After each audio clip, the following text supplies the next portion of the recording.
My name is Joseph Sium. I go by Joe Sium. I am CEO and founder of PhantomALERT. PhantomALERT is a navigation app akin to Waze. It's a user-generated or crowdsourced alert system for drivers that gives you crowdsourced alert regarding location of speed traps, red light cameras, speed cameras, dangerous intersections, accident areas, flooded roads, fire, and tornado alerts.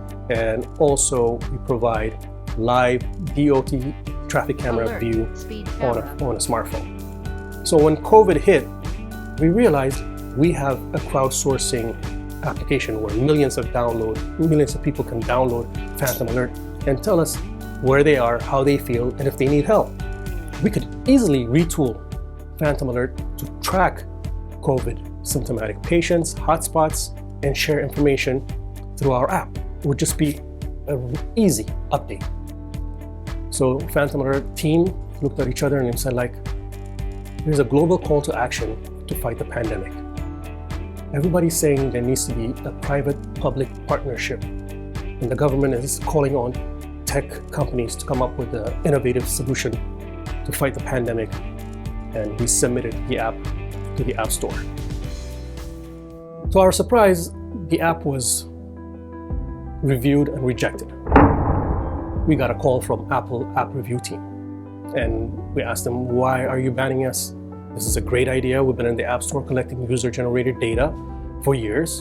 And they said, yes, it's a good idea. User-generated data could save lives.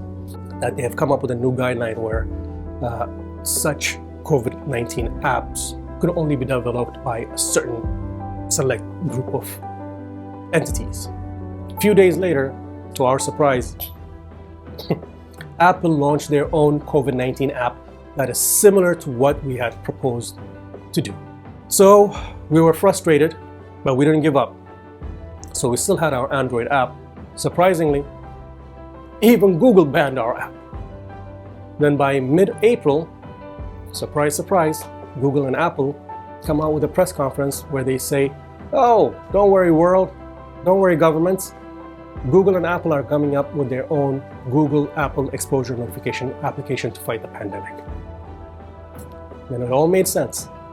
The reason Apple and Google were banning app developers like PhantomALERT and others, we are alleging, is because they had their own product in the pipeline.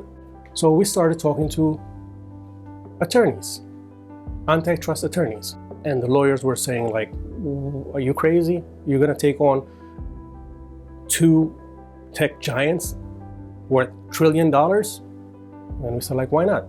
What they did was wrong is wrong. We decided we'll self-fund this.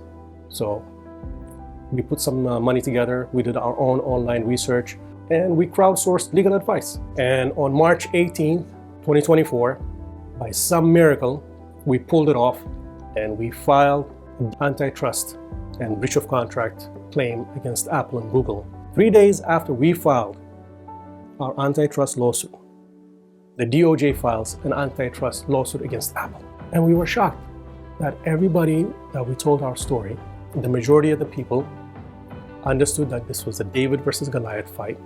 And everybody resented that the big giants would shut down small app developers like us, ban small app developers like us, and take on our idea and compete unfairly. That in the court of public opinion, the public is on our side. We've been told by a few law firms that they are interested in taking on our case, but we need to raise a little bit of money. We're reaching out to the public that if you hate big tech censorship, if you believe unfair competition by big tech is not fair, and you want to support us, all we ask is just download the PhantomALERT app, subscribe, and within the app you can also donate, or just simply go to PhantomALERT.com, and on our website we've created a GoFundMe campaign. Just donate. You can donate anonymously, and you can leave us a review, and if we raise enough money, we're going to use that money to cover PhantomALERT's legal fees. And only in America can a small tech company take $2 trillion giants to court and have a chance to win. All we wanted to do during the pandemic was leverage our crowdsourced app to save lives, slow down the pandemic, and get on with our lives. They censored you, they censored us, and that's wrong. So please support us.